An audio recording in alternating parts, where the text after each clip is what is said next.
ઘણા દિવસથી સોશિયલ મીડિયાની અંદર મીડિયાની અંદર એક પ્રતિનિધિએ દારૂ બાબતમાં અવાજ ઉઠાવ્યો તો તેમની ટીકા કરનારા અમુક આગેવાનોની કોઈ પીડા છે જે ખરેખર નિંદનીય છે.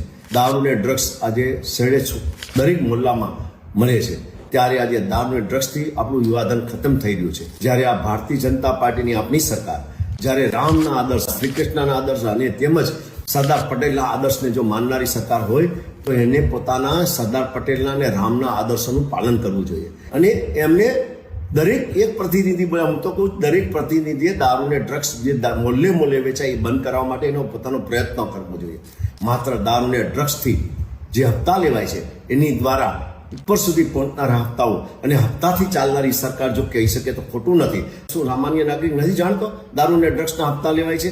ભગવાન કૃષ્ણ અને રામના આદર અને સરદારના આદર્શો છે કે રિશ્વત લઈને દારૂ ને ડ્રગ્સ વેચાવો અને યુવાધન ખતમ કરવો એવા રામ અને કૃષ્ણના ક્યાં આદર્શો છે? સરદાર પટેલે ક્યાં કહ્યું છે એવું કે તમે દારૂ ને ડ્રગ્સના હપ્તા લો અને તમે મતલબમાં આ દેશની વિકાસ કરો? જે એક પ્રતિનિધિ બોલે દરેક પ્રતિનિધિએ બોલવું જોઈએ. દારૂ ને ડ્રગ્સ બાબત મોલે વેચાઈ બંધ થવા જોઈએ, યુવાધન બચાવવું જોઈએ, આપણી સંસ્કૃતિ બતાવવી જોઈએ. માત્ર રામ રાજ્યમાંથી રામના નામ લેવાથી રામ રાજ્ય નહીં આવે. માત્ર ને માત્ર એના વિચારોનું અમલીકરણથી આ રામ રાજ્ય બની શકશે, તો જ મતલબ સાચું રામ રાજ્ય કહેવાય. સરકારની દલાલી કરનારા જે લોકો અમુક છે એ લોકોને મારી ચોખ્ખી ચેતવણી છે કે આવનારા દિવસોમાં કુદરત અને સમાજ તમને માફ નહીં કરે. જો તમે આવી સરકારની દલાલી કરતા હોય તમને ક્યારેય માફ નહીં કરે. આભાર. વંદે માતરમ.